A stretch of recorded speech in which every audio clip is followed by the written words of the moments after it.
السلام عليكم ورحمة الله وبركاته. أشمع هركفوني وردفتوني أبدي أورمتوب جلا أرقم تاني في كان أرقم نسبة مسنجر تاني مسنجر تاني سلام تانكو سمبرها جيتشا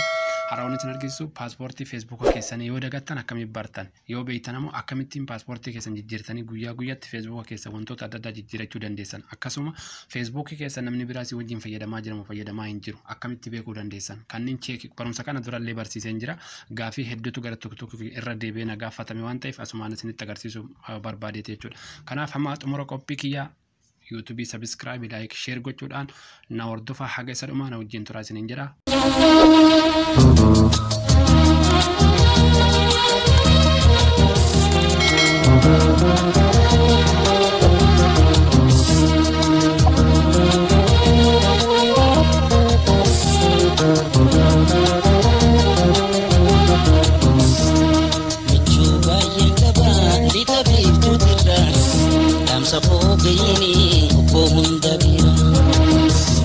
sakotan fanatura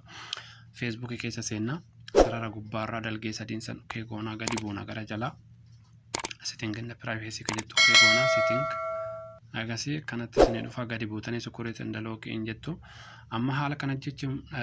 mee dura passporti keessan jijjiiratan eegas boodde namni biraa Facebook kasi wajjin fayyadamaan jiru sin argisiisa okay passporti keessan jijjiirachuuf yookaan yoo dagattan irraa beekuudhaaf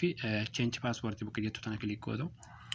eegasi haala kanatti isin dhufa jechuudha yoo passporti dura beeytanii jijjiirachuu barbaadan ammoo yoo passporti ka beeytan ta'e asitti dullacha galchitan ka dura harka qabdan san jechuudha asitti ammoo haaraw galchitu asitti illee haaraw galchitan eegasi update gootanii jechuudha update passporti ka yookaan aratto okay gootanii isiniif jijjiiramaa jechuudha yoo ammoo isaan lamaanuu hin beekne ta'e ammoo gadi buutanii forget passport ka jettu kana ni argitu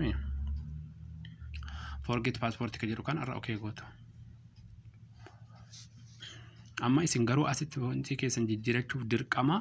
takkee lakkoofsa emailii keessanii lakkoofsa ittiin banatan san beekuu dandeessu lammeeffoo ammoo passport emailii keessan beekuu dandeessan amma lakkoofsan qabu akka argaa jirtan passportiidha emailiidha maalishi emailiidha akkuma argaa jirtan emailii qaba maal gochuu qabdanii isin continue jettaniin risala habba jaasin irra dhufa jechuudha kun akkuma kan argitanii asitti ni argitanii mi koodii risala email ma keessan irra dhufti yoo bilbila qabaatan bilbila keessan san irra dhufti passportii jijjiirachuuf jechuudha isinii galee passportii hin beekne san baruudhaaf eegasi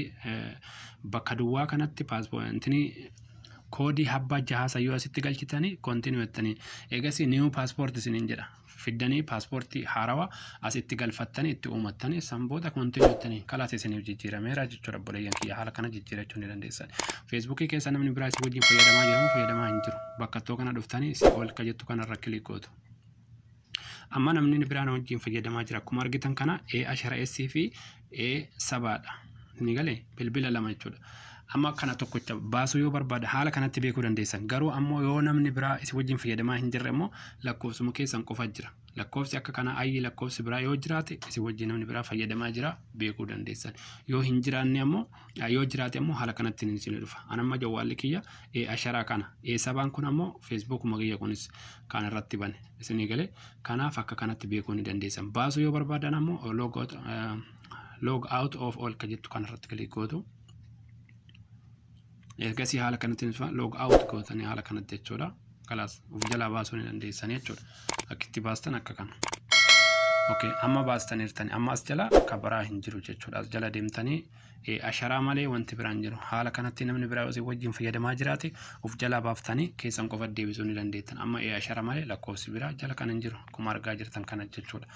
haala kanatti beekuu ni dandeessanii obboleeyyan kiyya asuma YouTube keenya subscribe like share gochuudhaan nu hordofaa isiniin jenna assalamu alaykum warahmatullahi wabarakatuh